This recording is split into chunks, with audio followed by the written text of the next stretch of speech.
Yes, it's true. We have given Neil deGrasse the night off. Can you guys hear me? Is my mic? I had it we can hear you great. I'm paranoid. We have given Neil deGrasse Tyson the night off tonight. G'day and welcome to episode 37. I can hear all sorts of echoes. 37, is that a prime number? That's better. The echo's gone. Yes. Is it just me or is everybody frozen? Or is it just me that's frozen? I think it's Jace. You're sitting very still there, my friend. Well, it's pretty cold down your way, so there we go. You're moving, albeit blurry. It's a little strange.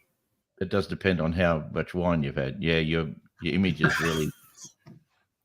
really crook. Anyway, why are you I am an awfully long way away from you guys. Yes. Keep paddling faster. So we shall continue on. An atheist, a believer, and a pastor walk into a bar. That is what our podcast is all about. Great to be back too, and great to have your company on this Wednesday night, the 2nd of October, 2024, broadcasting live on YouTube. Still hoping to go live on Facebook, but we need some more followers. Tell your friends, tell your neighbours. If you don't know your neighbours, what a great way to start a friendship. Let's hope it ends well. Let them know about this podcast. If this is your first time with us, welcome. Please join in. Tell us what you think about the topic for tonight, which is a doozy, which is why dismiss unicorns but defend God? And this is something that was eating my brain away, as it were, metaphorically speaking, for some time. And hopefully we can get into what it means and see what you think about my strange thought, I think I call it. Why do some people dismiss leprechauns? Nice little Irish people, unicorns, and the tooth fairy as imaginary.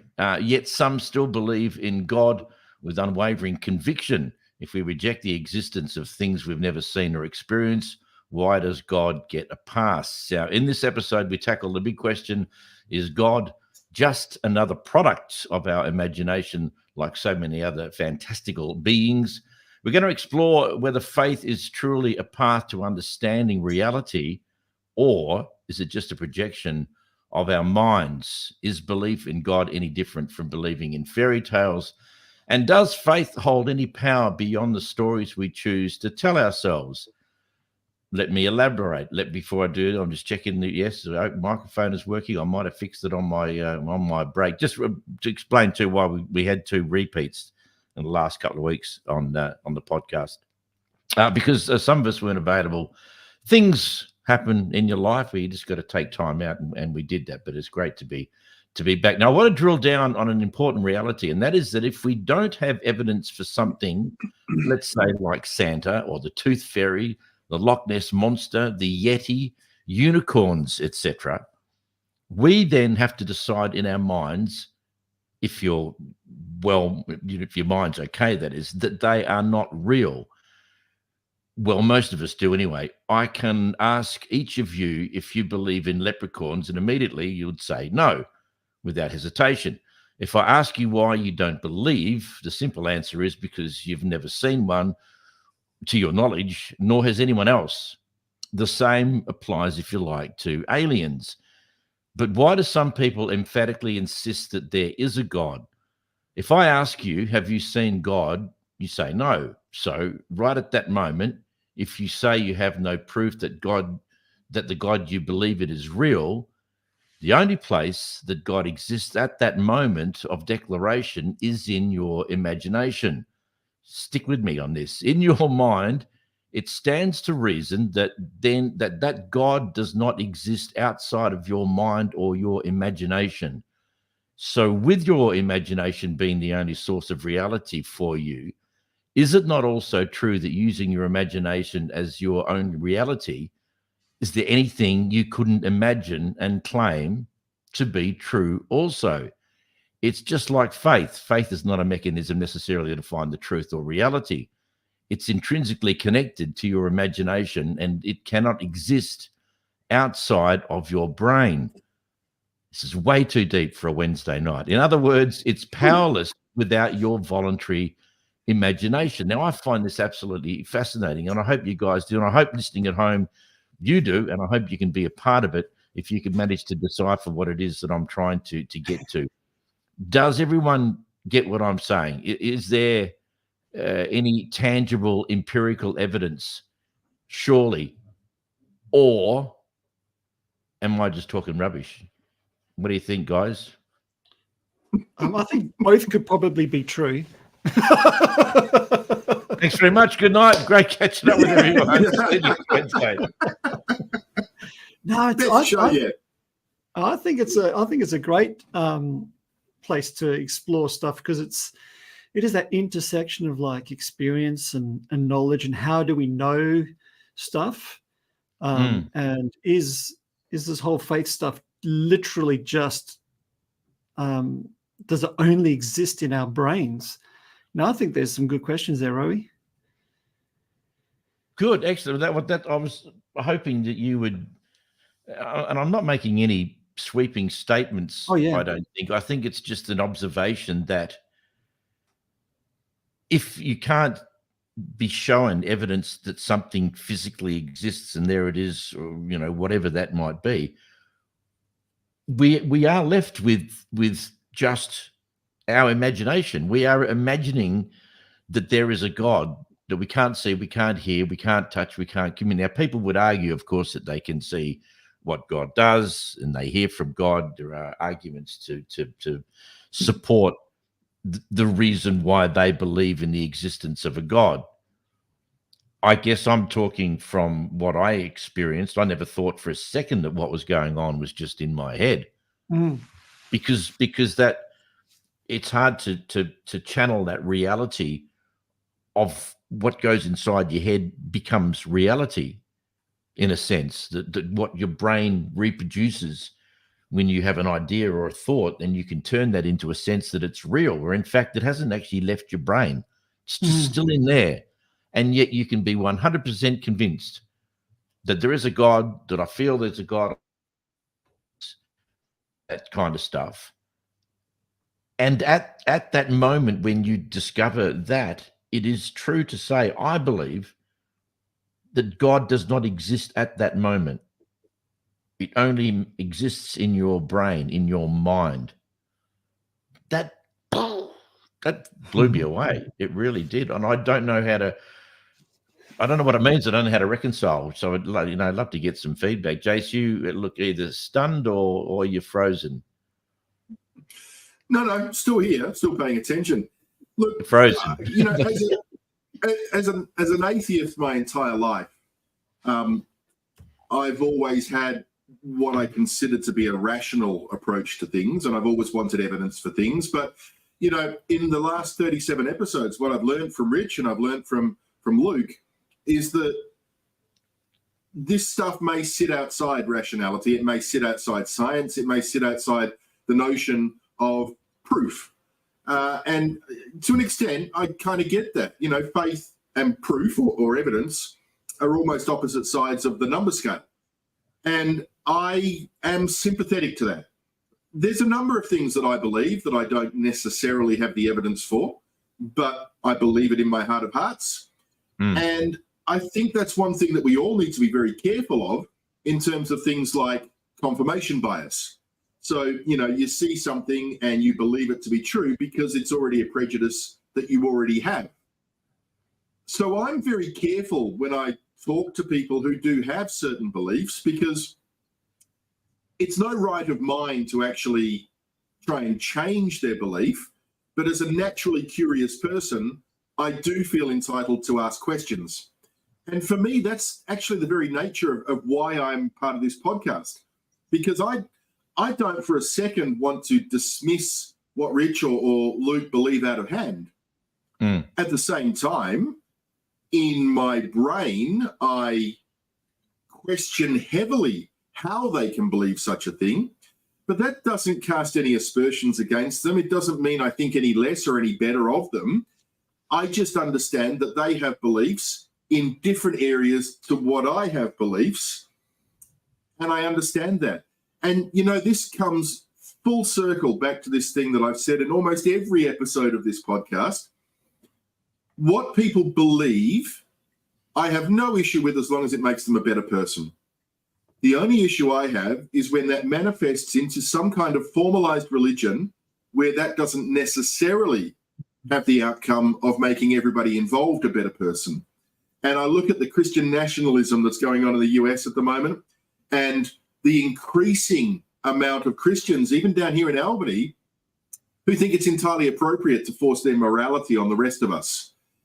And I have real problems with that, Pete. I don't have problems with Christians. I have problems with people who think that they should be able to force their beliefs onto others. And so I'm very careful to make sure that I don't force my beliefs onto anybody else either. But in closing, the most important thing to me is that we all should have the right and should have an expectation that that which we believe in, other people are free to question. Yeah. Well put. Look, and I think if not you, but people are flying a very fragile flag if they stand under the banner of Christianity and call themselves Christian nationalists. I mean, it's absurd. It is an absolute absurdity to say that. But one of the things I do want to, and you mentioned, which reminded me, and we talked about this briefly. I don't want this to be an evidence discussion per se, rather than just what's going on in our head. Because I remember right back in the early days when Rich said, you know, if you want evidence, how do you show evidence that you love someone? How do you show evidence that your wife loves you and stuff like that? They're not something that we can measure or we can see. Again, that is something that is happening inside our head, and we can say in our heart, if you like. But I mean, it's a thought. We're believing that person loves us, or that we love that person. So it's not about evidence with this particular discussion. I just want to drill down and see where we go. See if we strike any oil. What was that? My phone talks to me. Sorry, it's turned off now. Okay, you're still frozen. Although there's two of you on screen now. There's a little one of you just peeping around the corner that's frozen as well. So I'm not sure whether you can pedal faster or sort your Wi-Fi out, Jace. But it's very disconcerting talking to someone who's got a face like they don't give a stuff what you're saying. He's coming back now. He's coming back Modern to life. technology. Let's call him Lazarus for tonight. Yes. So, Rick, so this is primarily, I guess, at your feet, because Luke's not here. So, what does what I'm saying say to you? Apart from it's an interesting question. What does that look like to you? The reality of believing in something which we've talked about before, obviously, without evidence. But are you willing to admit that at that moment when you talk about that or you see that, are you willing to accept that God isn't real and doesn't exist at that moment? If you know what I mean? Yeah, no, I know what you mean. Yeah, definitely not. I wouldn't say that. But when I sort of dig into some of what you've been saying, it's resonates quite a lot with the way I've been thinking about things as well. And I guess there's a couple of things going on in this. On one side is this idea of maybe let's call it the limits of empiricism. I sort of heard you speaking something like there's things that we would call real, like love and connection and all these meaningful things that you can't sort of measure. Like you can't put love on a scale or on a ruler. You can't examine it in the same way you can examine physical reality, yet we would call it real. And I think that's what you're talking about. So there's sort of like the reality of the physical universe that is very accessible to empiricism, and I think that's where it flourishes. I mean, I don't think anybody in their right mind wants to like wind back the clock on the amazing things empirical science has given us. I mean, I went to the dentist about a year ago to get wisdom tooth out. I'm very happy that empirical science gave us dentists with numbing agents. Otherwise, we're busy doing awful things to each other. So, like, excellent. I think it is a very incredibly useful. But there's an edge there, isn't there? There's the human experience about love and things like that. Okay, there's things that we would consider real, but maybe not in the same way we'd talk about the physical universe. So there's one thing going on there. And then the other bit, this is a bit maybe that I think, I don't know if you might be alluding to, but it's certainly what I think about a lot is even empirical science. Like there's one thing that we can't do is access the physical world directly. Everything has to go through our brain, if you know what I mean. There's let's talk about eyes, for instance, or light strikes it, they go into our eyes, hit the retina.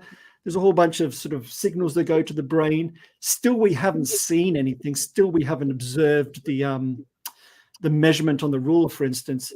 It's only when it hits our brain and our brain starts making meaning of what we're seeing that empirical science starts to kick in. And so if you sort of take one step back, you think, man, everything's in our brain in that sort of respect. There's no direct, unmediated access to the physical world or reality as such without somehow requiring our brain and thoughts and rational thinking and meaning making happening. So that sort of blows my mind a bit when I think about that, that kind of the kind of thing where I would love to really know that I've got direct access to the physical world, but I don't quite. There is this little step in between where I do have to go from third person. I can observe it, like we can all look at a device measuring something. I can't quite get to the third person. It's always me who's thinking about it. It's always me who's trying to make sense of it. So that blows my mind. I don't know if that sort of resonates with any of you guys. Sort of takes me back to when I was a very young man and The Matrix came out. Yeah, and that's it. I hate that's to exactly use this example because, it's been done to death.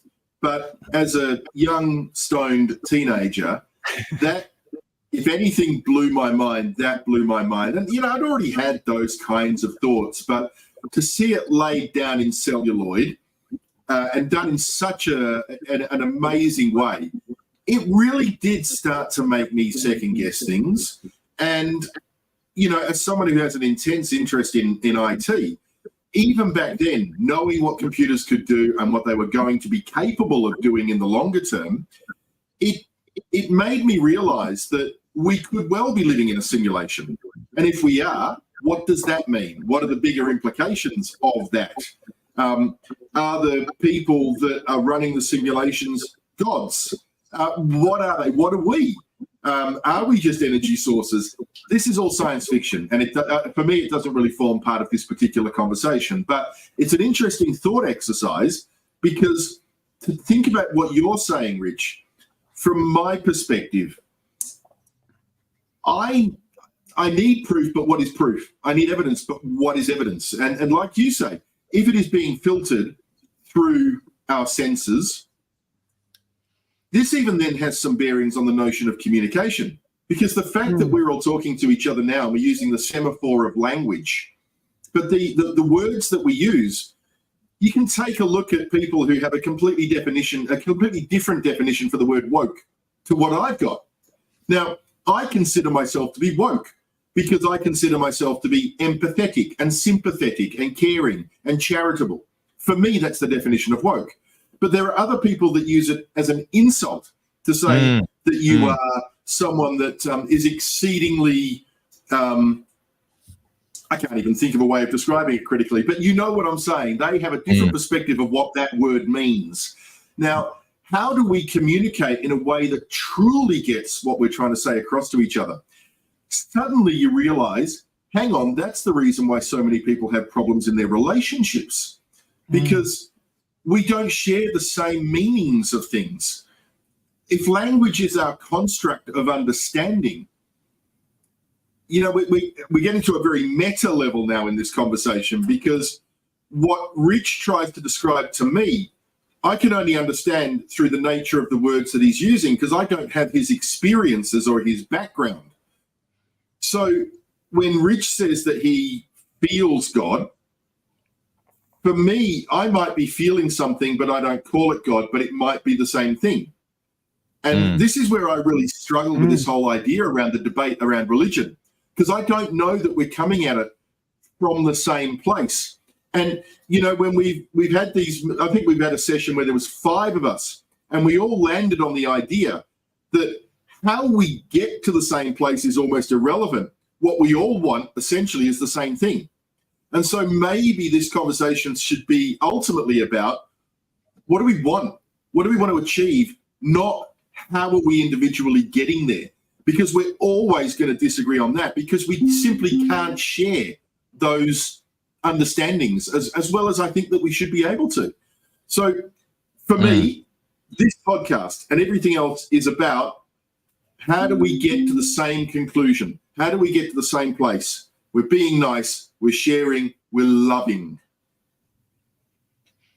Yeah, it's a little bit like the old banana analogy, and not referring to oh, big echo going on. Just weird stuff going on tonight. It's like trying to explain. Going on as well. I'm hearing something weird. Things going.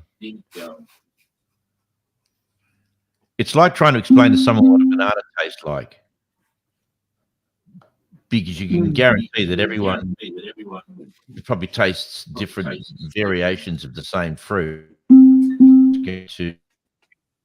What is that? Wow. I've just put Jake on mute while sort of works through the issue there, but we can keep going. He can still hear us, I'm sure. Yeah.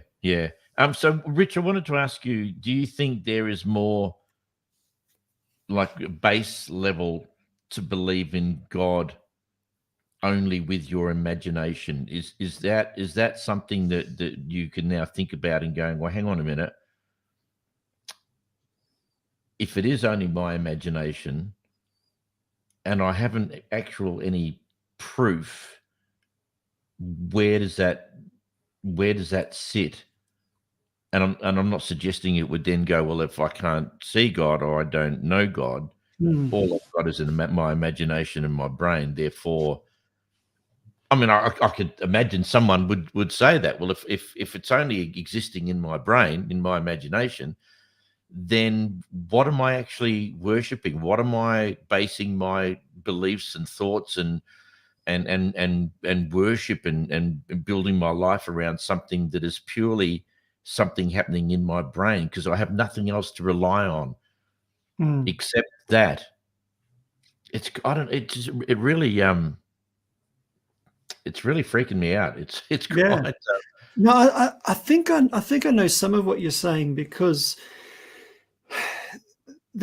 in my mind there's a couple of ways of thinking about God, and a lot of Christians, a lot of religions, or maybe a lot of people who follow religion, even would talk about and conceive of God in a very similar way to what you were describing about leprechauns and unicorns and all that sort of stuff, just like a big being in the sky. I wrote down something about it. Where is it? Let me just grab it.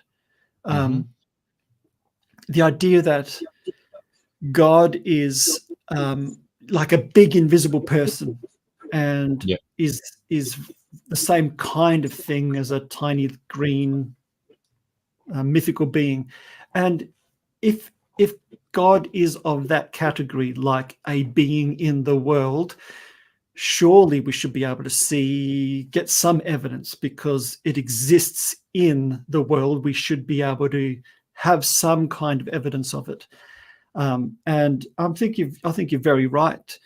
I know in my early church experience, actually most of my church experience, that's how we all talked about God. And I think on that level, I think a lot of what you're saying is absolutely correct. A lot of it then doesn't. It's a lot of Christian experience. I'll talk about that because that's what I know. Is not about a objectively real being because they talk like it is, but it really is far more around emotional experience, intellectual engagement in a system of thought, community, morals, all of that sort of stuff. And God becomes like the reason why we do all this stuff we rarely do. We sort of pay it lip service, but we don't have actually any evidence for it. It's actually probably beside the point.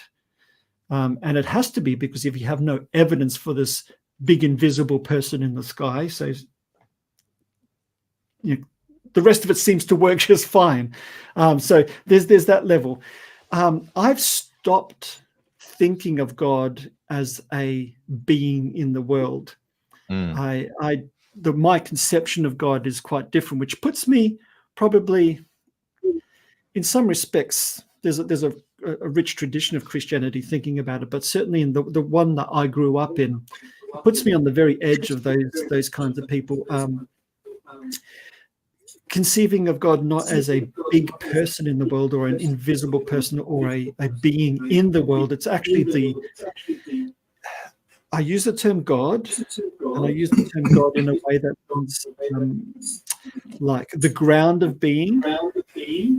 I'm just going to mute you, Jace, just for a second, see if that's your microphone. It might be that your speakers might be too loud and feeding back into it's feeding back into your mic there, Jace. And with an echo for us. But yeah, instead of saying like it's a big person in the world, it's actually another word you can use for God in this way is its actual existence. There's all these things that exist, but existence itself is what we call God. So it's a way of thinking philosophically, which means that I actually, when I talk about God, to many Christians, it would sound like I'm a bit of an atheist because I'm like, it's not a being in the world. And in fact, I'll say this a little bit because I've been really like trying to wrestle with this idea. And there's a school of thought, and it's worth chasing down. Probably not for this podcast, but if people are interested and they're watching this, there's a number of Christian philosophers who actually say that the logical endpoint of Christianity is a kind of atheism. You start out by believing in a big being in the sky because that's how we all, that's how we only way we engage with it. And if you follow Christianity all the way through, you think, well, this can't be true unless God is being itself, its goodness itself, its love itself. And therefore, a lot of what people talk about God, you're suddenly an atheist too. And you're like, oh, I can't even, we're on different sides of the coin here. And they say that a kind of atheism is actually the end point of a truly engaged Christianity. So there's a lot of people, a lot of smart people who are thinking along very similar thoughts to what you are doing, Rowie, but you're voicing it in a language without all the academia. So what I'm saying is I've been reading a lot of philosophy, and I'm recognizing a lot of what you're saying in a bunch of those guys as well, in a different voice.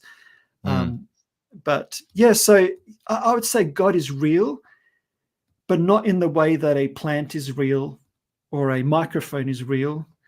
In fact, it's at a a level down, so to speak. It's like it's what reality is actually resting on.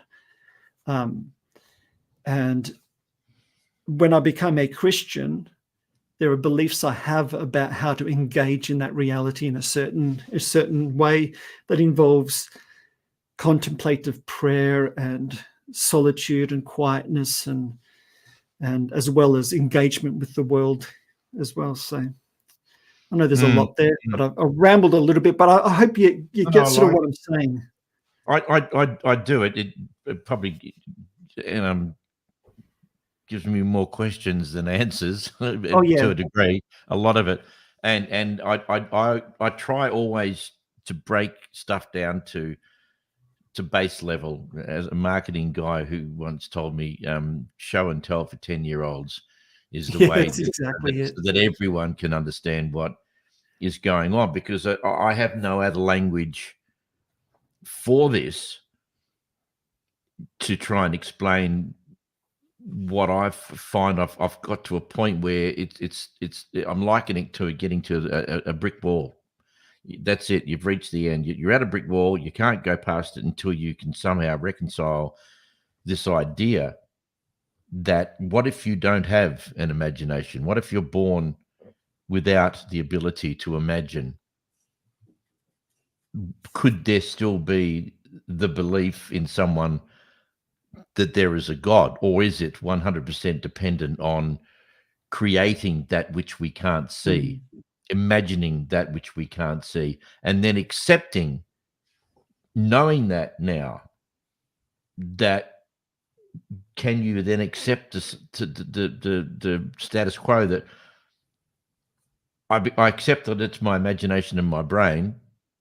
How do I move forward and try and justify believing in something that only exists in my head?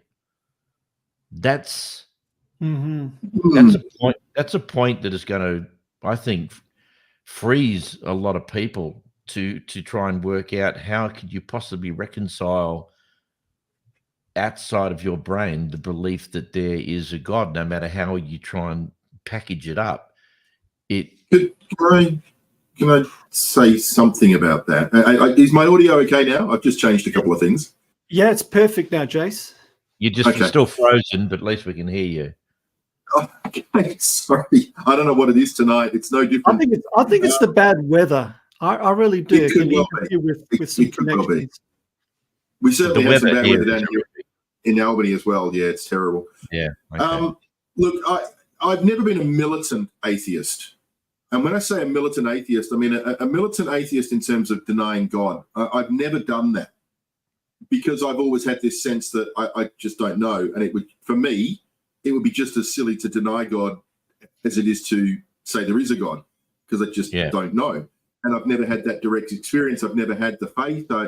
I've never been surrounded by people who also have the faith, which I feel to an extent would actually feed on your own set of beliefs and make you feel like you had some kind of justification and rationale there, because it feels normal amongst your peer group.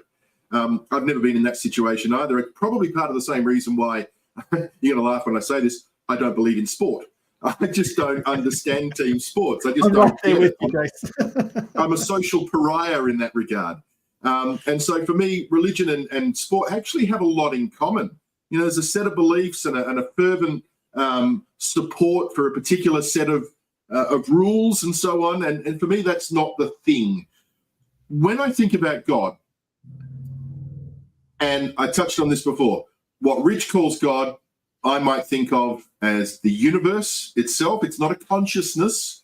It's just a thing. It's an ethereal kind of non-entity, pre-existence something. And it's indefinable for me. And maybe that's the word I'm looking for. God is just an indefinable. Maybe that's just my way of looking at it. What I am, though... I'll jump in there. I'll say that is exactly a kind of definition that I would use as well. Sure. But Rich, this is where so the point on which we then differ is the ascribing a set of fables to that indefinable. And so when we then start talking about the Bible and we start talking about the story of Jesus Christ, all of which I love, and the teachings I adore, and I've said many times, I'm a non-spiritual Christian. I believe in all of that.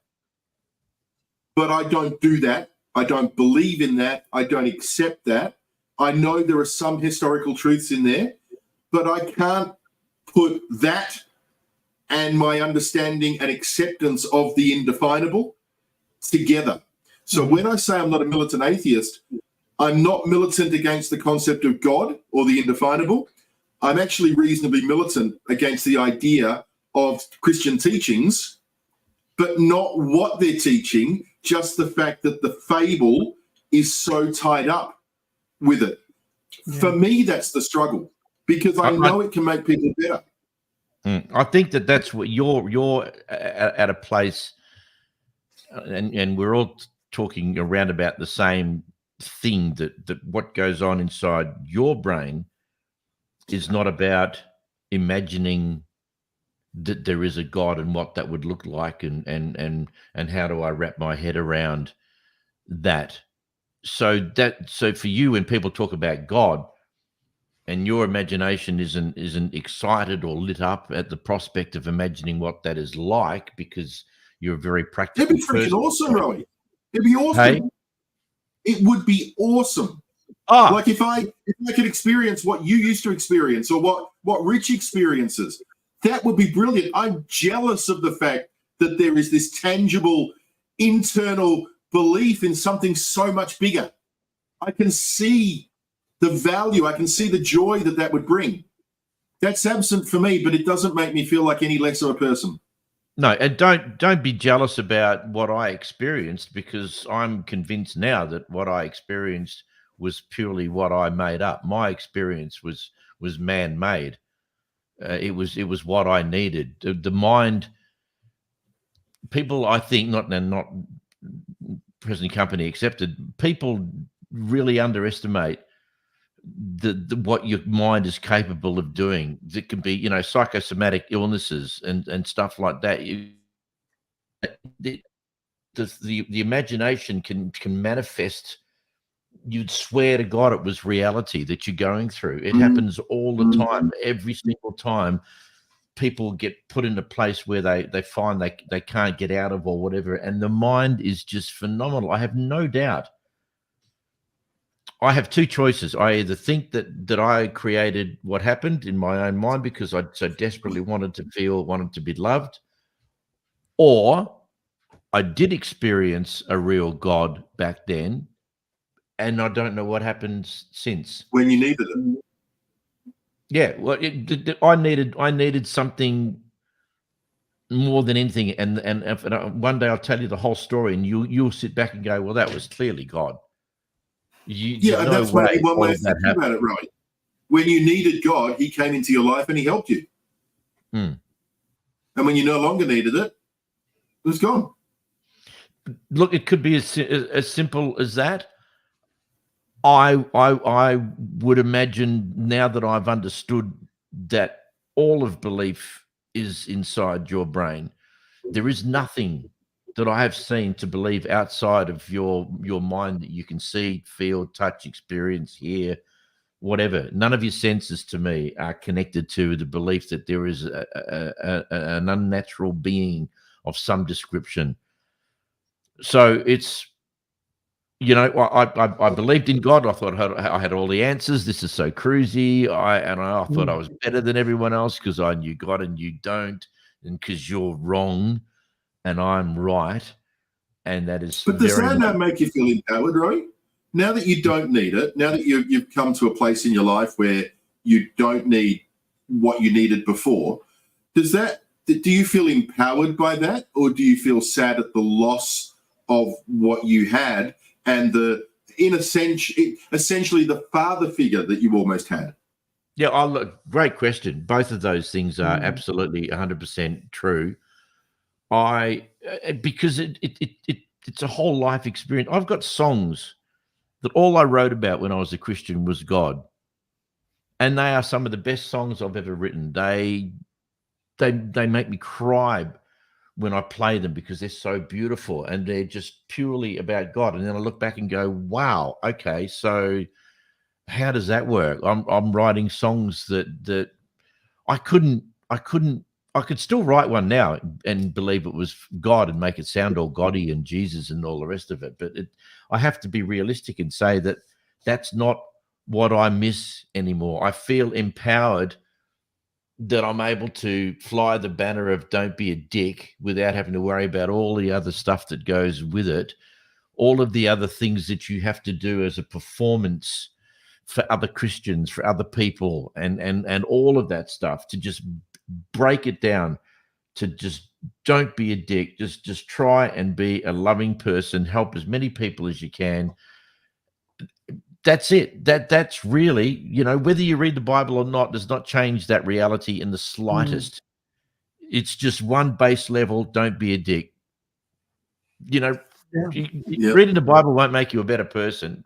Following God won't make you a better person. It may, if you're a creep to start with, and you think that God has somehow empowered you to be a beautiful person, but you've already got that. It's already. We talked about this before.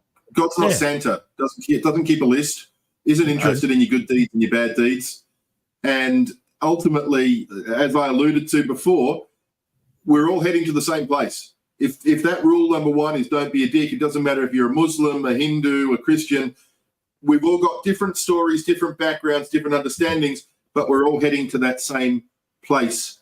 And if the one thing that we can achieve through this podcast is to help people understand that the ambition is that we don't be a dick, and that as long as we're all friendly and happy about how we get there, it's just about understanding in the meantime and making sure that we don't be a dick while we ask each other the questions. That's right. Yeah, that's good. And look, it is a simple and beautiful way to look at it. It's great. What I do get excited, and so I know Rich does as well, and from what you've said, Jace, is just trying to wrap our heads around the understanding of something that envelops the world a long time ago. That is the belief that there is a higher power, there is a being, and then trying to understand what that actually means. Hence the imagination and the brain thing, that everything's actually we're talking about happens in here. And it'd be near on impossible, I would imagine, to try and prove to people that it's not just in here, but it's actually out there. I can show you how it's out there. I don't know how anyone could actually do that, which is why, of course, philosophical arguments are so intriguing with stuff like this, because it's just like, wow. They are, but Rich, based on everything we've said so far, even tonight, nevertheless, all the other episodes that we've talked about this stuff in, I look, it's semantics. I don't see you as a Christian. Like, I see you as a believer, but not as a Christian. Because to me, we're coming back to terms and language. That's you're not the Christian in the sense that I see heaps of other variations of Christianity, other than the fact that you have said you still subscribe to the biblical story. Yeah, no, I think you're hitting on something really key there about my own sort of place in this whole story. One of the things I was thinking about is there's a Christianity that is very, very far and wide popular is it's that evangelical, Protestant, fundamentalist, Baptist, all that kind of the whole world of Christianity. And I'm not talking about big thoughtful Baptists, but like the real sort of fundamentalist ones, Pentecostals, a lot of that anti-intellectual realm. In my mind, who are some of the authors where we talk about? There's Richard Dawkins. Help me out. Hitchens, Harris. They have done an open and shut case of why that cannot be true. Like that kind of whole belief system. God created it 6,000 years ago. He's there. You're going to, that whole thing has been well and truly dealt with by those guys. There's, that's why A lot of people like, don't send your kids to university or they'll lose their faith, because they're, again, words, definition, faith is this. And as soon as you engage your brain, you lose it. Well, that's the kind of faith you need to lose. If you ask me, it's very painful. It's actually be quite damaging. But if it's not, from my point of view, I want to have truth rather than a story that holds me in a place. So, for me, you need Christianity to be a believer? Yeah, that's the thing. So when you talk about Christianity and that's the definition, so a lot of people who I used to go to church with and things like that would say I'm no longer a Christian. So right, looking from there. However, so for me, there's like the intellectual engagement. I'm not a fundamentalist anymore. I can't, because it just doesn't work intellectually. The rational mind cannot engage in that space. Yet, so there's experiences I have and I've had and still have that I'm like, well, I can't just be a physicalist material, like there's nothing but the physical world, because it feels like there's more. But I'm not questioning that, Rich. I'm not questioning that. So you're a believer. I get that. It's the story that I'm concerned about. Like, what experiences have you had that lead you to believe so strongly that the Christian myth is true? Yeah, so then the last piece is where I was born, who I grew up with, my early formative experiences. When you start asking those questions, that's a place where you get some answers. I am sure now that if I grew up in India or other certain parts of the country, I'd have I may be a believer in a certain other creed, I guess. Of course. Yeah. So there's that. It is that. However, I still am captured by the depth of the story of Jesus and a way of reading the Bible that engages in that I just find too hard to give up. I wouldn't hold it up as like this is as quote unquote true as the physical world I see around me. This more sits in the part of me that's starting to try and make meaning of my life, and I find it incredibly deep and meaningful. And certain ways I try it out, it seems to work on a meaning, psychological, quote unquote spiritual level. In that place, it still works. And so is there an element of fear there, though? True. Sorry, I missed that. Is there an element there of fear that if you start to doubt the story, that you could also start to doubt your belief in a divinity?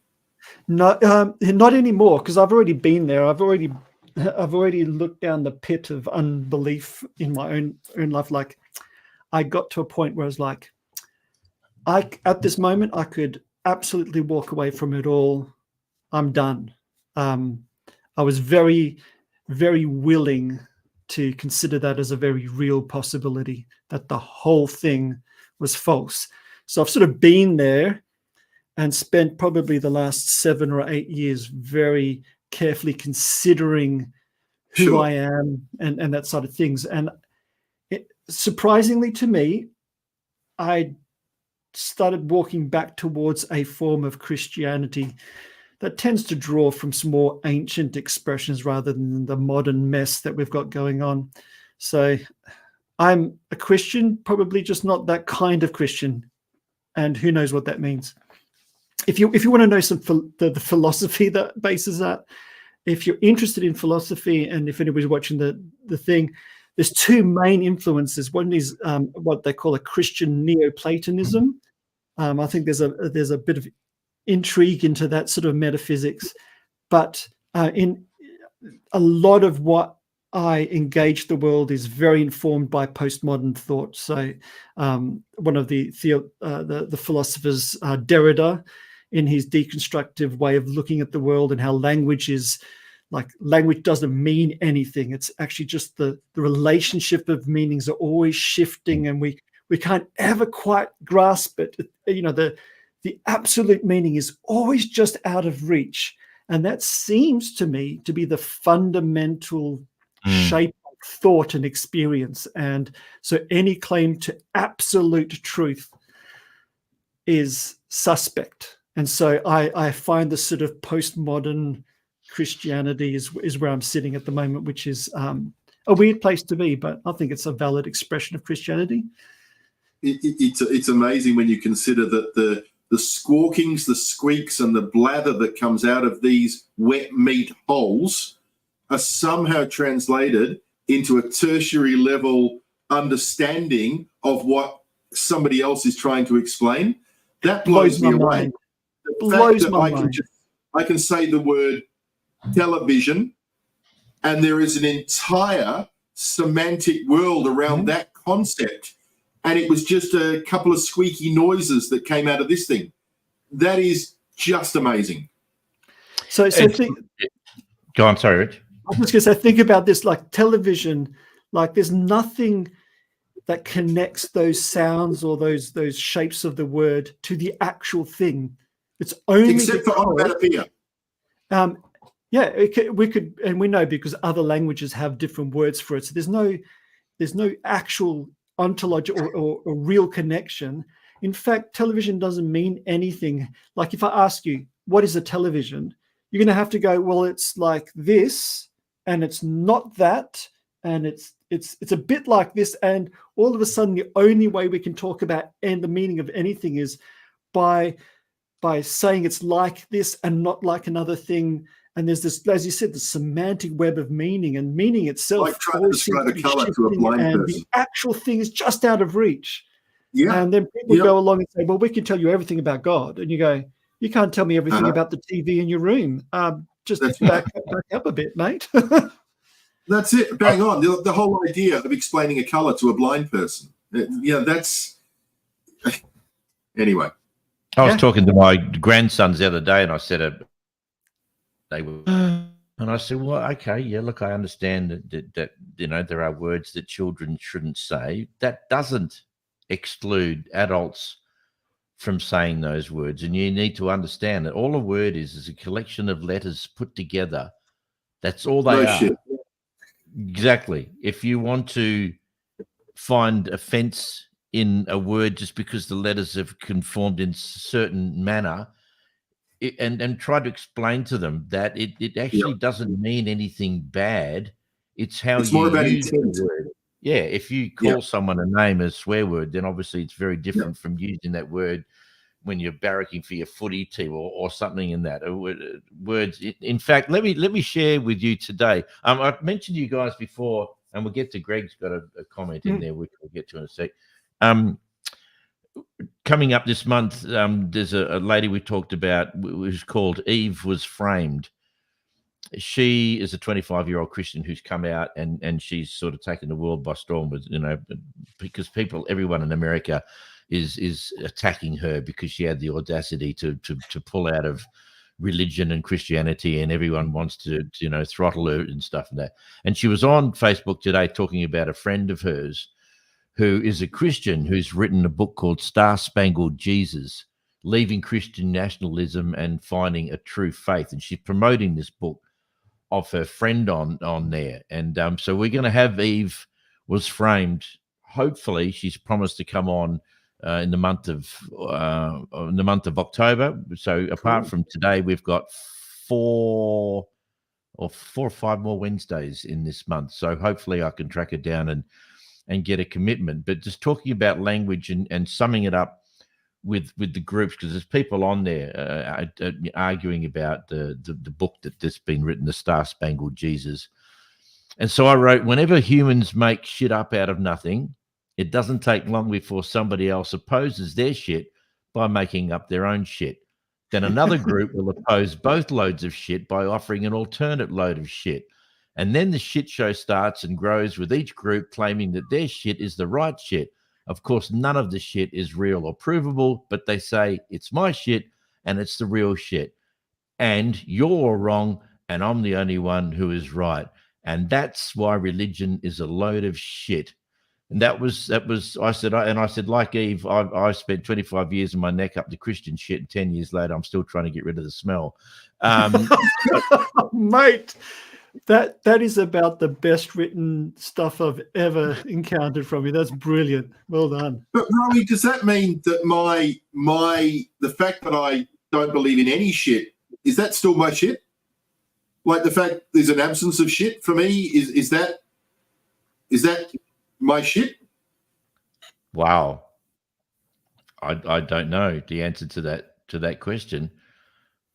I did finish up this post by saying there is only one thing you need in life, and that is don't be a dick. And I wish you all the way with your best, April. Now, this is a Christian woman who's also got a Christian friend who's trying to get people out of Christian nationalism.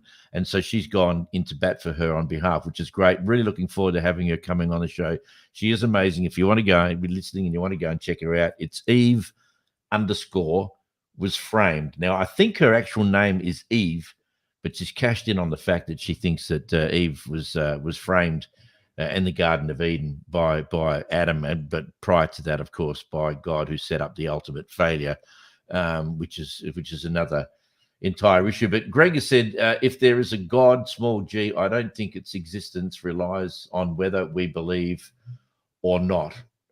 Look, I couldn't agree more. It is completely irrelevant. If a being, a creator, a God exists, I'm sure it has nothing to do with anything that we believe or existence relies on whether we believe or not.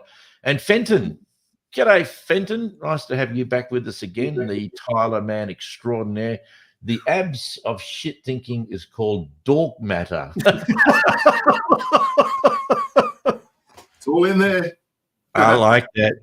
That is. I think we've just created a book, Fenton. The absence of shit thinking. Absence. Oh, the abs. Oh, mate. But see, I'm a little bit challenged, Rowie. I'm not a fan of acronyms. Which is this idea of fighting against Christian nationalism. I have a little bit of it's a conundrum for me in my head, because I completely agree with wanting to get people out of Christian nationalism, which I see as a very dangerous, very fascist, very authoritarian, theocratic approach. But at the same time, I don't think it is incumbent upon any of us to make people doubt their own beliefs. And so how do they go about doing this in a moral and ethical kind of way, where they're not telling someone to stop believing in God, but they are saying, stop believing in this interpretation of Christian teachings, which is leading you to be what is essentially not a Christian? Well, because it's mainly about the political influence and how they like to change the world to suit them. It's my God, if you listen to a Christian nationalists talking, it's rarely about Jesus, and it's all about their push into the political world and make changes for their own self-serving interests. I mean, it's in America. If you look at how America was founded, these people should be locked up. They should. You know, the church and state, no separation with this mob. I mean, they are crazy. It's really not about Christianity at all. It's about social capital. Correct. Well, the simple question is, and this staggers me, that they are so not Christian people. If they just said, okay, the classic, the old, what would Jesus think about this? Well, I can tell you right now, they could be walking down the street and Jesus could be on the other side of the street. He wouldn't recognize them, and they sure as hell wouldn't recognize him either. Yeah, but that's because their mental image is that Jesus is a 35-year-old white American NFL player. You know, they don't realize that he was a Middle Eastern dude with probably a long beard and very dark skin. Yeah. They'd be horrified. Yeah. Yeah. The way I sort of describe it is, you know, because everybody wants to use the term Christian, But there seems to be, especially in this debate in America, there seems to be two kinds of Christianities. There's one where Christianity is, I want to become like Jesus. Like, I want to be like him in his love and humility and his care for the marginalized and welcoming of the stranger and things like that. So that's Christianity 1.0. There's this other Christianity that I actually think is better described as a cult of Christ. So they don't want to become like Jesus. They just want to worship Jesus. So they sort of put an image up and they'll worship him, because the cult of Christ can somehow, you worship the God because you have to, and you get its favor, and he's the most powerful being. So if we worship him, we'll get favor and influence and be on top. And two forms of religion, both can be called Christianity because Jesus is in there. One wants to become like him, and one just wants to worship it to become powerful like it. And I think if you look at that, you're like, okay, two different types of religion, like two different types. They're not different flavors of Christianity. They're actually two different religions. Would you be open to the idea that there are probably more than two as a splinter groups, rather than, they are two that certainly the most powerful and dominant, I would suggest, but there'd be more than that, wouldn't there? Yeah, but I think Christian nationalism has become different enough to become its own form of religion. I think there's a growing interest in sociology, especially in the United States, that these are like Christians and not Christians who are studying the sociology of religion, starting to come to the same conclusion. In fact, that's where I picked up that conclusion from a bunch of sociologists. It's quite difficult for us in Australia to actually talk about it, because one of the things I'll talk about, Eve, when she comes onto our podcast is when you kind of leave a Christian church or following in Australia. I mean, this is classic Aussie. You know, people go, she'll be right, mate. Yeah, no worries. Off you go, to a degree. Whereas she is like the Antichrist. You know, everyone is attacking her and saying, well, clearly she never knew God. This is a woman who dedicated her life 25 years, whose father was a pastor, and she was there, mate. She was as there as you could possibly get. And then she went through a similar metamorphosis like I did, and came out the other side. And now you would not, if I would not read some of the things that she's been called on this podcast, you would not believe the hate, the absolute disgusting. But I bet that's coming from the Republican side, I bet you. Because what I'm seeing is this differentiation between these two types of Christianity seems to be split along political lines. Like, it tends to be the Blues, the Democrats, who are the more empathetic Christians, and the Reds, the Conservatives, the Republicans, who are more along the Christian nationalist sort of lines. That's stereotyping just a little bit. But I bet you that is the main delineation. Does that mean that it's people's politics that's influencing their religion, as opposed to the other way around? I would even say further that the politics is a integral part of the religion. You go to many of these churches, and the United States flag is on the pulpit, and they pledge allegiance to the flag of America. They have, I mean, I don't think it's influencing. I think it's a part of the religion. Fenton might want to jump in and make a comment about that. He's right amongst it in one of the most popular states of America, California. Fenton, it's even an issue here, though, to an extent, isn't it? I mean, Julia Gillard was the first professed atheist prime minister we ever had, and that caused a little bit of an uproar at the time. What a weird thing in Australia to cause an uproar. I know, right? It's just... I mean, I was working at CPR at this point in time when Julia was prime minister, and I was there in the studio when Howard Sattler, a Perth Talkback presenter, asked the question to Julia Gillard as to whether or not she had a proper relationship with her partner of the time. That was Tim Matheson at the time. And That's I can right. remember the fallout that came from that, just by virtue of the fact that they weren't married. And that wasn't considered to be a right and proper relationship for a grown woman. The woman's the Prime Minister of Australia, but because she's not married, she's right. not a proper leader. That was a real time in our history, which was embarrassing to say the least. And what I find staggering, and this is one of the negatives of the word atheism, is that it makes it sound like you're a part of a group of people who are all like-minded. All she meant, I'm sure, by saying I'm an atheist, is that I'm not affiliated with any. I'm just Julia Gillard. I don't. Yeah.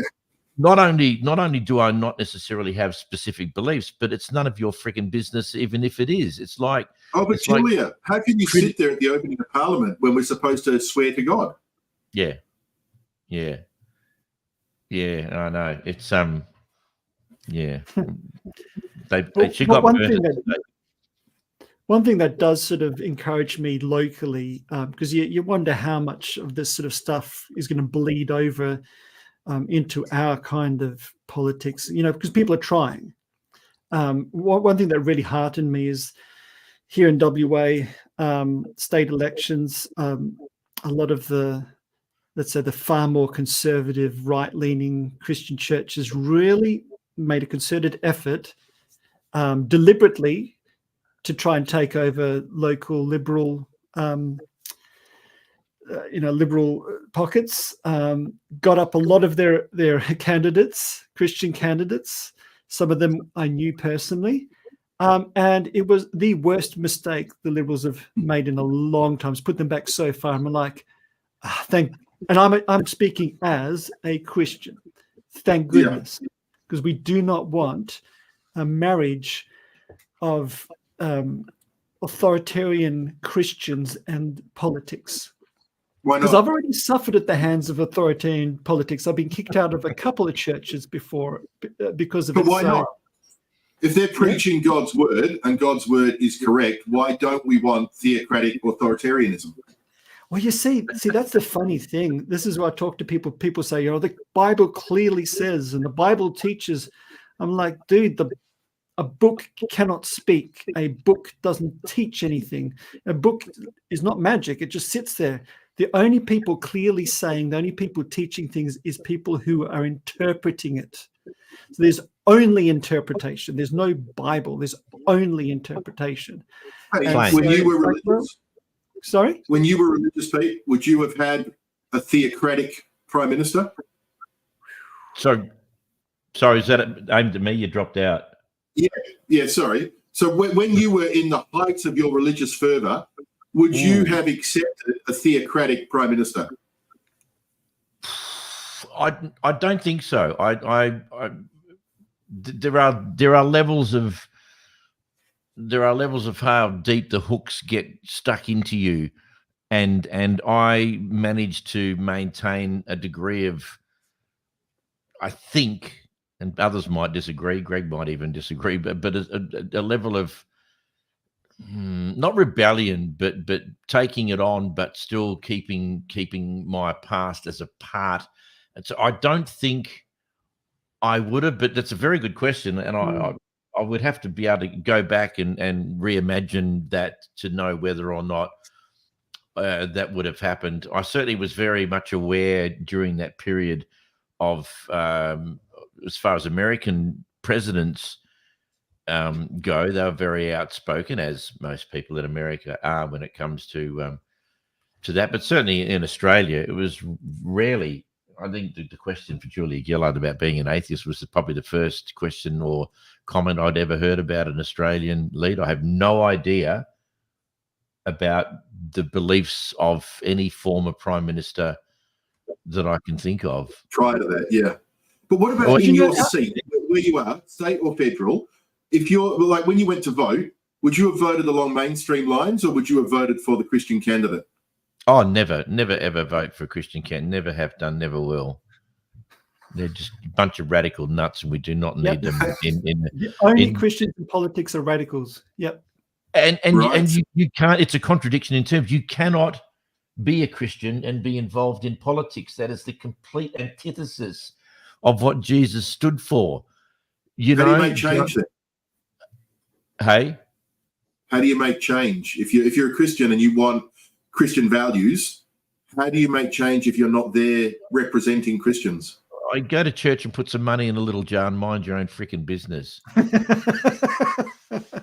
But you ask a good question, Jace, because this is one of the question. things that really made me disillusioned in church. The church I grew up in, and when you're young, you don't see everything.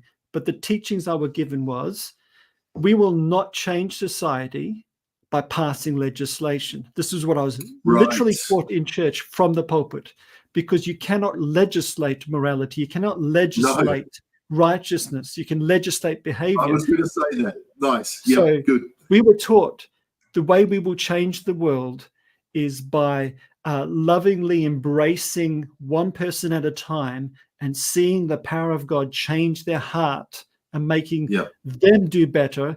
And then that's how you change the world, because then the politics begin to reflect the people. Yeah. How do you do that? Because we've had this discussion where I've said to you, I'm open to the idea, but you have the faith and I don't. How can you give me faith? Yeah, yes, exactly. It is not something that I think. So backing up one step anyway, the reason why I got so disillusioned is because the same people who literally taught me that, within a matter of a few years, started saying, we need to get into politics and pass our laws. And I'm like, hey, I disagreed with you on a minor point and you kicked me out of my church. I want you in charge of the country now? I don't think so. Because our politics is for the people. You're not representing yourself or your views. You're representing your electorate who voted you in, whatever they are. And so I think we've got to fight for that. That's something, no matter what you believe, this is a vital kind of treasure that we have in Australia. But how do I give you faith? I don't. Where I'm at now is like, I don't want you believing anything you haven't experienced. You sell the wonder of what Rich believes in, shares it with you, you accept it, love it, go with it. The faith is automatically installed in your heart. How strong that is at that stage. One of the common questions in Christianity, in the whole Christendom, is, was your faith ever challenged? To which the question or the answer is always no, never, or yes, it was challenged quite often. So that level of faith, which started out being unshakable, was another word that was used, suddenly became shakeable, and a lot of people kept going down and down and down till that faith disappeared. That's what happened to me. But someone can't give you faith, but their ideas can be accepted by you and based upon faith of the foundation of what you were taught. Fenton says an interesting thing. It's still uncomfortable to admit being an atheist in California. Most people, cultural Christians or spiritualists. I mean, California would have a unique, I guess, belief system and setup, because it was the main recognizable place on the planet, with hippies and smoking pot and liberalism and just being free to do whatever. And it's interesting that Fenton would say that, because clearly that is carried over from the 60s to the noughties. Uncomfortable to admit. Imagine what it's like in Utah or Alabama. So Fenton, just if you could just add to that about, you say it's uncomfortable to admit being an atheist in California. In what way are you made to feel uncomfortable? Is it rejection? Would it be worse to say that you're gay? Sorry? Would it be worse to say that you're gay? Is an atheist considered to be a bigger sin? I reckon it would be. I reckon it absolutely would be in California. As you say, Utah, Nebraska, Wyoming, no, but California, probably. Yeah, that would be a very interesting question. Yeah, because it's funny, because from all the way over this end of the planet, it always appears to me like California is the most sort of progressive, forward-thinking state, and yet, I wonder if you're right, Rowie, because the Jesus People movement started in Costa Mesa. I didn't start there, but it really blossomed there, and it was up and down the coast, and the vineyard Bible movement and all that blew out from it. I wonder if there's a real legacy from that's still in the culture there. If you took all of the states of America, what is it, 52? I think it is, yeah. Don't ask an American. I don't think half them know. Oh, Sorry, no, Sam. that's why they've instilled so much doubt in my mind, because 99% of Americans who are asked that question don't have a frigging idea. The difference, and this is what makes America so unique, of course, is that each state is so fundamentally different than the next. And Christianity and religion, I don't know how you manage that, which is why Trump is being so powerful, and so, in spite of him being a complete and utter unhinged lunatic, he still manages to get all of the redneck Americans who just love him purely because he's different. Purely, he doesn't have any policies that are going to help the country, but that's why he is so. At the moment, it's neck and neck between Harris and Trump. Can you believe that? That fries my brain to think that there are 46% many of the people population would still prefer Trump. Yeah, out of 350 odd million people that they've got, there still is an equal amount of people who are willing to vote for Trump than they are for a level-headed woman who actually has good policies, and it's insane. So looking at America as a whole, as a politician, you would have to learn how to be so unbelievably aware of the difference in the states. Incredible. I wonder what her religion is. Who? Like Kamala Harris. Is she an atheist? Is she a Christian? No. As a Black American woman, I have no doubt she would be a full-on Christian. Sorry, Rich, was that a bad statement to make? No, I was just reading Fenton's comment. Blows my mind. Oh, I didn't see that. Most bosses are accepting of a Christian because they are more reliable. Also, a lot of the government officials are either Christian or silent about beliefs. I wouldn't tell a boss I'm an atheist. Interesting, Fenton. If you go and have a look at stats in America about the incarceration rate of Christians compared to, and I won't say atheists because they're not a separate group, but non-believers, there are more Christians in American prisons locked up than there are not. I'd definitely be better off openly gay than openly atheist. Well, that's exactly what I said. That blows my mind, man. California, Greg, Harris, and Trump are both lunatic puppets. Yeah, you've said that before, Greg, and I'm not sure who the option is if they're both lunatic puppets. And I asked you to defend that statement last time, and you chose not to. We can all see, the world can see why Trump is considered a lunatic puppet, but there's absolutely zero evidence that I have seen. And I don't give a stuff about, American politics will affect Australia as it does the whole world, but by and large, tell me about Harris, what makes her a lunatic puppet. That is, to me. She's a Baptist.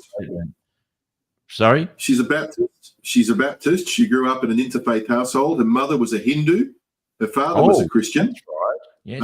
Her husband is Jewish. Wow. Okay. But do you notice she doesn't bring it into the politics, and nor does Trump. Trump does take the odd shot. Yes, he does. The Bible, and not this time round as much. Christians, I love you, Christians. I'm a Christian. I love And then when he's asked to name his favorite Bible verse, he goes, "Oh, well, that's a private matter. I'm not going to. I don't want to discuss that." Yeah. Stands in front of a church holding up a Bible upside down. That's right. Fenton, the prison numbers for believers are weird because religious people get more rights in jail. Is that right? Which leads to indoctrination. They get more rights. Well, that gives you another clue on how bent American people are toward religion. Wow, that's extraordinary. And more rights. Wow. Okay. I think there's to do with like access to certain privileges of gathering and work, maybe. Yeah. Religious. Yeah, well, smokers have greater rights as well, don't they? Smokers. Yeah, they get to pop outside and have their smoko. Not in Australia. Not anymore. You're not allowed to smoke on campus where I work. No. You have to go walking far to go have a smoko at my place. Well, it's so bad you actually have to escape prison, go out and have a cigarette, and then be tracked down by the police court and thrown back in. I mean, that's Oh man, yeah. Wow, we have crossed some we've crossed some subjects tonight, but I still find it a fascinating discussion, and I'm interested to hear what you said, Rich, about when you have a thought and you think, well, how many other people have had this thought? Very rarely can you actually have a thought that no one else has replicated, because that's just the nature of people. But I'd like to read, and you might know, on someone who's written on the subject that I was talking about, of just getting to that headspace of knowing that all of your belief can only be between your ears. And what does that mean? Would that discourage people to But most people don't think like that, Pete.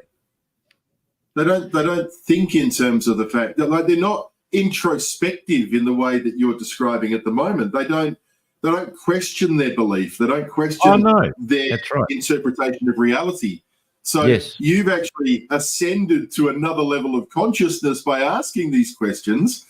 Most people are quite happy. You know, that old saying is that it's only smart people that really have issues and often get depression because they're asking the questions that less smart people aren't smart enough to ask of themselves. They don't go looking for the cognitive dissonance and trying to true up the separate beliefs that they've got. The very fact that we are on this podcast means we're asking the questions that innately give us self-doubt.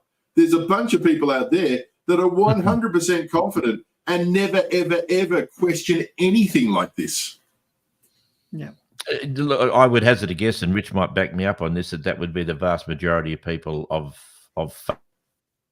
and one of the strangely negative parts about this podcast is that people are exposed to Christian people who, trust me, are not the run-of-the-mill kind of people, and they may even feel, like not inclusive to be able to understand and chat about what it is that they talk about, because you're talking about people who've been on a journey and have gone through a whole bunch of stuff. Now, if you're a fresh new Christian and you've just tuned in tonight listening to Rich, you'd think he was a complete nutbag and would have no idea what he's talking about. He's completely wrong. That's not what my pastor says at my church. What is he on about? I'm out of here. Would we even get a proper Christian on this podcast? A proper Christian? What are you? Hey, Jay. Jeez. Here's a little known fact. This is a little known fact about me. I'm a credentialed minister with a 110-year-old denomination. Still, right. I'm still called Pastor Richard by some people. Oh, how disrespectful of us! We didn't know. I know. I just thought I'd throw that out there. So you. I am also a qualified minister in the Church of the Flying Spaghetti Monster. I am a pastafarian, I'll have you know. Yeah. Do you have paperwork? Because I've got paperwork, buddy. I have a little badge that I got. It cost me $5. But yes, I have a badge. Ooh. Thank you. Actually, you probably had to put more money into it than I did, didn't you? Yeah, I think I did. Yeah. Somebody somewhere got rich. I was chatting with a friend because my credentials are with a very conservative mob. I was like talking. I said, "Oh yeah, I'm a credentialed minister." I says, "As long as no one finds the podcast videos, I'm okay." Oh, that's why I'm very pleased that Pete doesn't put our names on his promotional stuff.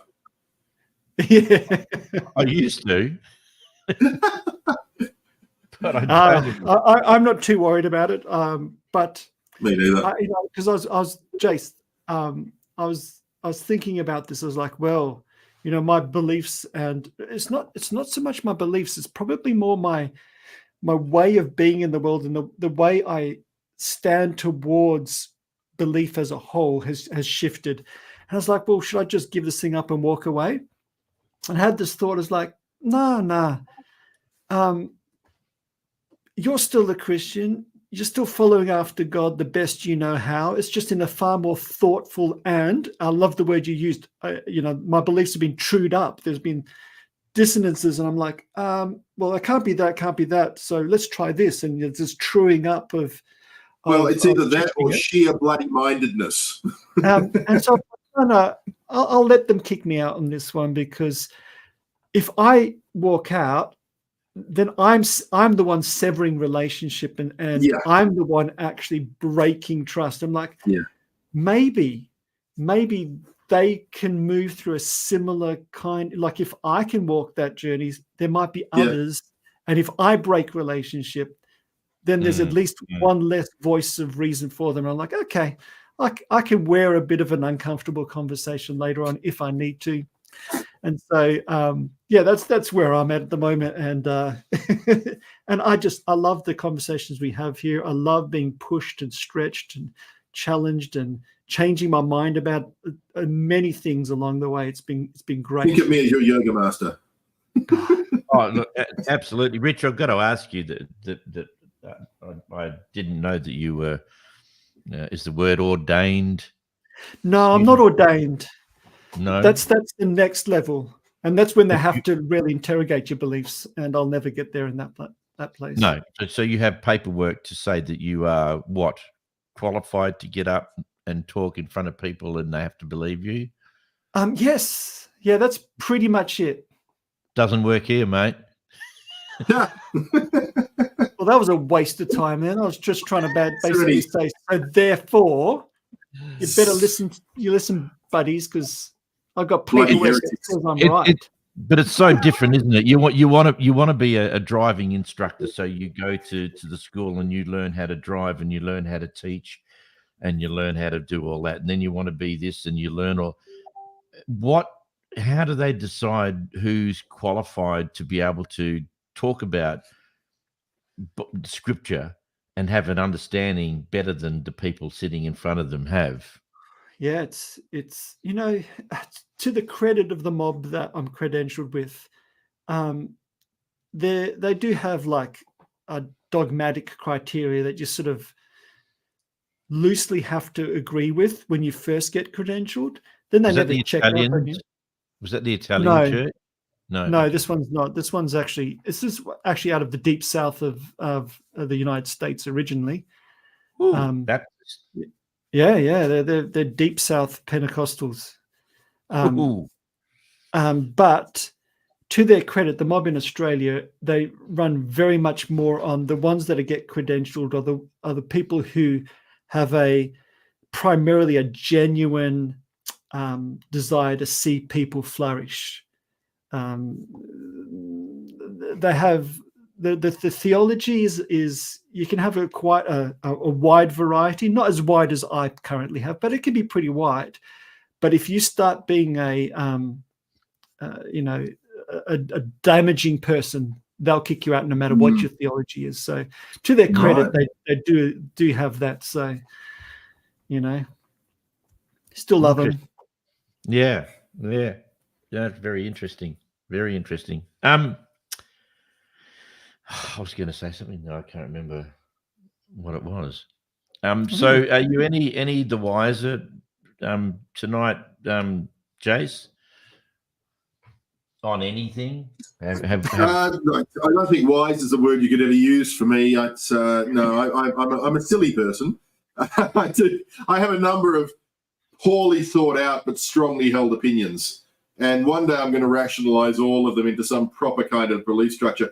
I may actually write a book one day just because, for my own benefit, to try and get everything down in writing and try and true things up just a little bit. Look, ultimately, Pete, I'll come back to what I said right at the beginning. my position on all of this stuff ultimately is one of acceptance in terms of, and how can it be any other way in terms of what other people believe? You know, it's like, if someone's gay, I'm not going to judge them on that because I don't have to participate in whatever it is they do. It's entirely up to the individual. Knock yourself out. But it's when people start forming lobby groups and churches and religions that attempt to influence other people. And as someone who is woke, as someone who is left-leaning politically, I've often had it said to me, I suppose then that you also agree that pride should be able to be out there shoving homosexuality down people's throats. No, I don't really agree with that either. I don't agree with any group going out and pushing their agenda onto other people. We all need to live in harmony. We all need to share each other. What individuals want to do with that is entirely up to them. I 100% respect Rich and his beliefs. I question things in a respectful way. Pete, I 100% respect where you've been and where you're going. How can I be any other way? It's not my place to question any of that. But I do feel entitled to be able to ask questions because as a curious human being, I just want to know stuff. Yep. What's I take you either finished or you've been cut off. No, I just strike a pose.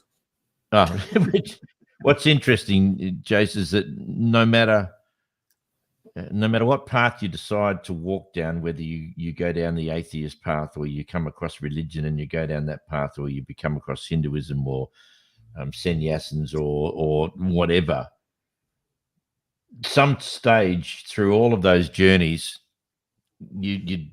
I think people generally sit down and go, you know what? That didn't help. I still don't know. There are more questions than there are answers. And I have the sense that you get to the end and you don't necessarily have any more answers than you did before, which leads me into something I really want to finish up with, which is one of the reasons why we haven't had the podcast for the last couple of weeks, because my mother-in-law currently is in hospice. And it's, for anyone that's been through this, it's a very difficult time. One of the great stories, and I was talking to her tonight, one of the great stories, she's always believed in the afterlife. My wife, Louise, shares my views and doesn't, but she said, and Lou's beautiful mother is Glennis, who's been like a mother to me for the last 35 plus years. She's just you meet people occasionally who you can't think of anyone who would ever say anything bad about them. That's her. So she was in Royal Perth. She was very, very ill. And she decided that she hated being in a room, in tiny little room with three other men. And she just hated it so bad. If anyone's ever been to Royal Perth lately, it is the most disgraceful place to have people in. For such an affluent country to have a hospital like Royal Perth Hospital is just embarrassing. It's an absolute disgrace, and politicians, all of you, should hang your heads in shame about not making this place. So someone like Glennis, who's 90, who has to go into a tiny little box with three men and not even have a curtain around her. It is just embarrassing. Anyway, she said to them, that's it. Take everything out, all of the pipes, all of the tubes, just get it. Gone, done. I'm finished. I'm out of here. They did that, and they sent her down to Murdoch, a hospice, which is a beautiful place in comparison. Lovely gardens, waterfalls, ducks, fish. It's just a great place to go when it's time to say goodbye. And as soon as she got in there, once she had decided, I am in control, I am going to make the decisions. You are not going to put any more needles in me. You're not going to fill me full of crap. This is me. She turned into the most free, happy, beautiful person. I spoke to her this morning. She said, I'm just floating. I cannot believe how happy I am. I'm going to die. I want to die now. This is just glorious. I am in heaven. It's just beautiful. Needless to say, there was lots of tears, lots of crying, beautiful. But then she said to Louise, she said, I'm going to show you there's an afterlife when I die. And Lou said, how? She said, don't worry. You'll know. You will know. And Lou went, okay, don't tell me. Don't tell me what it is. I will look for it. And if it's there and you're trying to contact me after you passed, I will know. And that it started to eat away at Louise. And then today she said, tell me, for God's sake, tell me, what is it you're going to do to show me that there is an afterlife? And she told her. She won't tell me, but she told Lou what she was going to do. I can guarantee you it involves magpies, because her the three greatest loves in life are her children, magpies, and her dogs. And so we're just waiting to see what she's going to do. She's just in the most beautiful place. I've never seen anything like it. I said, I hope that I am like that when it's my time to go. She said, I'm 90. I'm done. I'm ready to go. Just let me go. Yeah. But then she said, there's one thing I have to get done before I go. We don't know what that is, but it's just a beautiful thing. I don't believe for a second that she's going to be able to do anything, but my God, I hope she does. I hope she can. I hope she does something that Lou knows that that's her mum. Yeah, I really hope that happens. Just it's such a sad time of life, but it's so it's beautiful. I've never experienced anything like this before. It's almost ethereal. It's just human condition. It's one of the things that upsets me most as an atheist is this idea of the loss of the knowledge and the wisdom. Yeah. Once it's gone, because like for me, it's a corporeal thing. That's the end. Yeah. And that's why I don't want to have that discussion with my mum, because I know that upsets her. The idea that she's not going to see Dad. So I don't even talk about it. I don't want to upset her. That's her belief, and it makes her happy. Yeah. I would just let her believe that that's what is going to happen for her, and there's nothing to be gained by saying, just Fenton, possible podcast question: can the world be rid of war with the warring religions? In a short answer, no. Not for me. Can the world be rid of war without dealing with? I mean, historically, Fenton, it's been the way from the very beginning. That's the way humanity is. We're still evolving. I don't think there's an end to the evolution where we get to the point where we go, thank God we're finally there. Now we can all be nice and good and whatever. I just think it's the nature of the beast. I mean, there's one way of looking at it, Pete. This, in terms of history, is the most peaceful times that we've had in modern history. It's also the most secular times that we've had in modern history. Yeah. Coincidence? Well, no. There's not too many wars that have ever been started because of religion.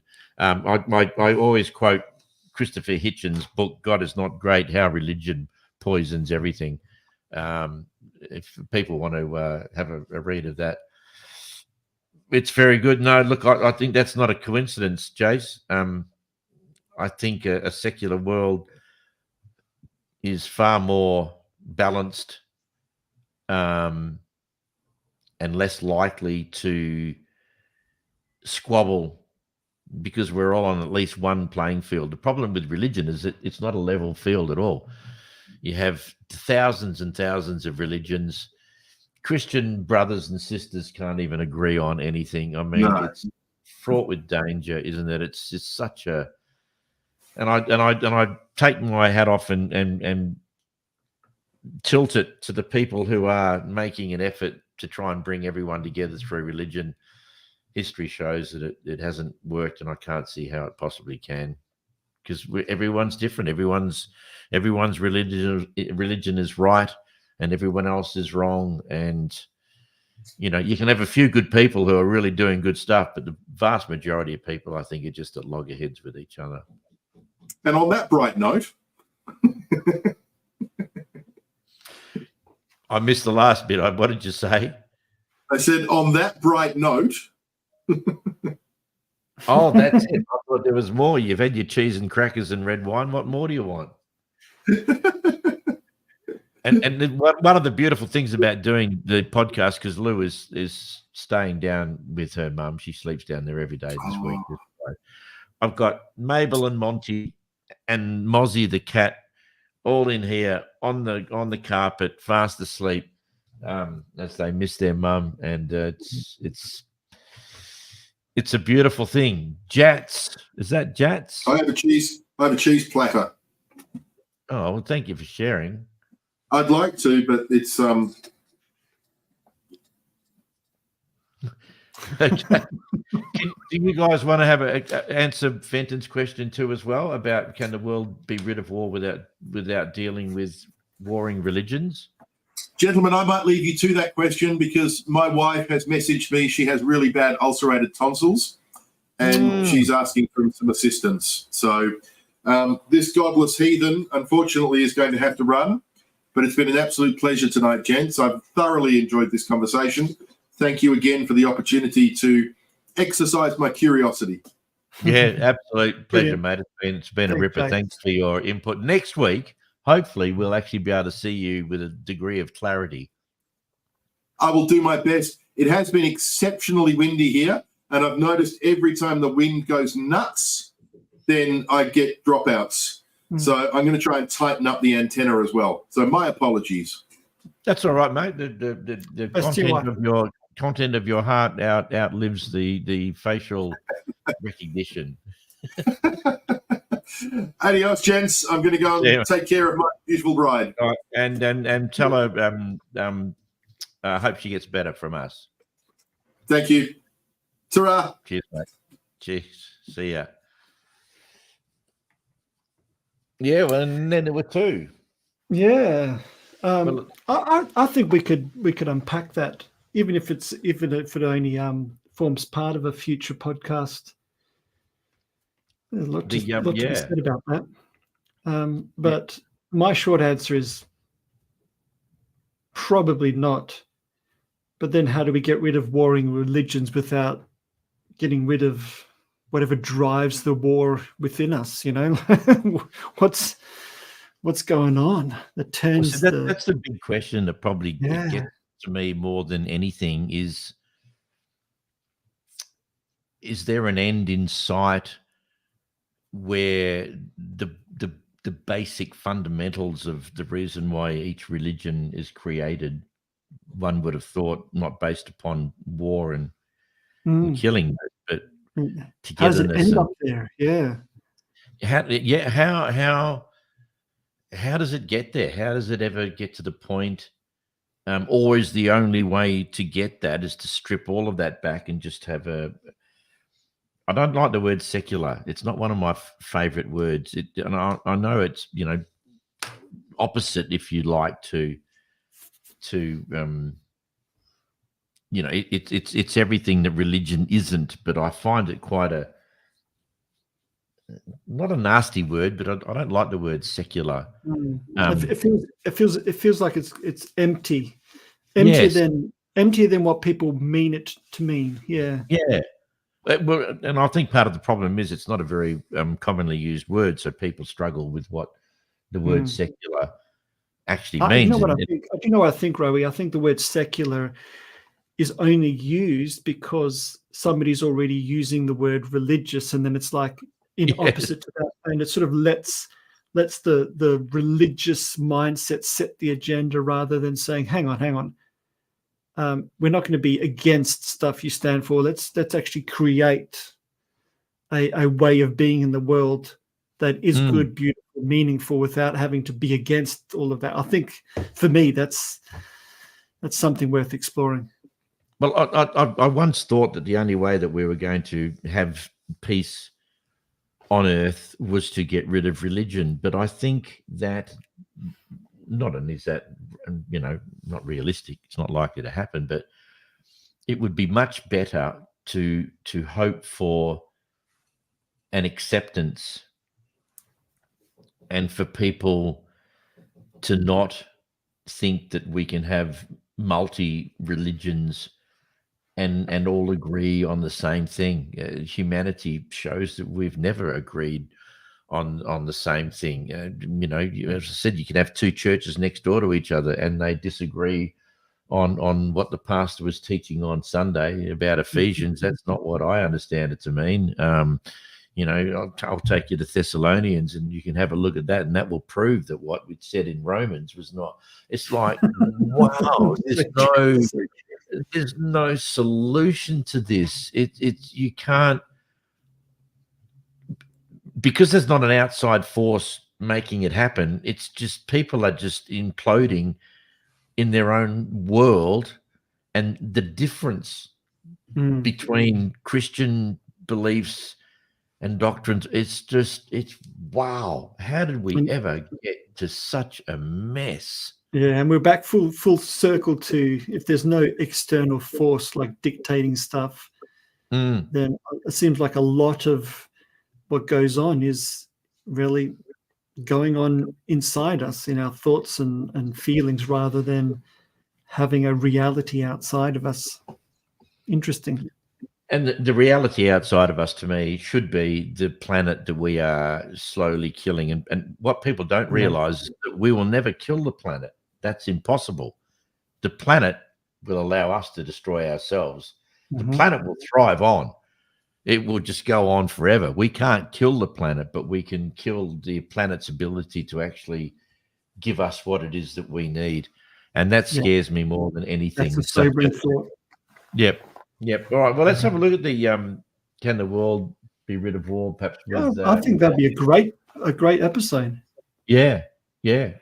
Plenty more to come. So for everyone that contributed, Fenton and Greg tonight, thank you so much for joining in and being a part of it. It was fabulous. Luke, hopefully Suresh, and along with Jason and Rich back again next Wednesday night. Feels good. Didn't feel right missing out on a couple of episodes, but family matters get in the way. Keep in mind, hopefully we can get Eve was framed on the show. We've got, as I said, 5 Wednesdays or 4 Wednesdays apart, as well as this one, to get her on. It's going to be absolutely fantastic. Go and check her out, and I'm sure you'll be impressed with what she has to say. She's a very well-rounded, experienced woman, so looking forward to that. So, Rich, thank you very much, mate. Let's do it again next Wednesday from 8 o'clock, which will be on Wednesday. I always leave this to the last moment. Today is the 2nd, so the next one will be the 9th, and Mabel has just let go one of her classic golden retriever smells, so this is a fantastic time to finish up. Mabel, that is so wrong. I better play the outro so you can get out of there, man. Do All it. right. Catch See you you next next week, week. Bye.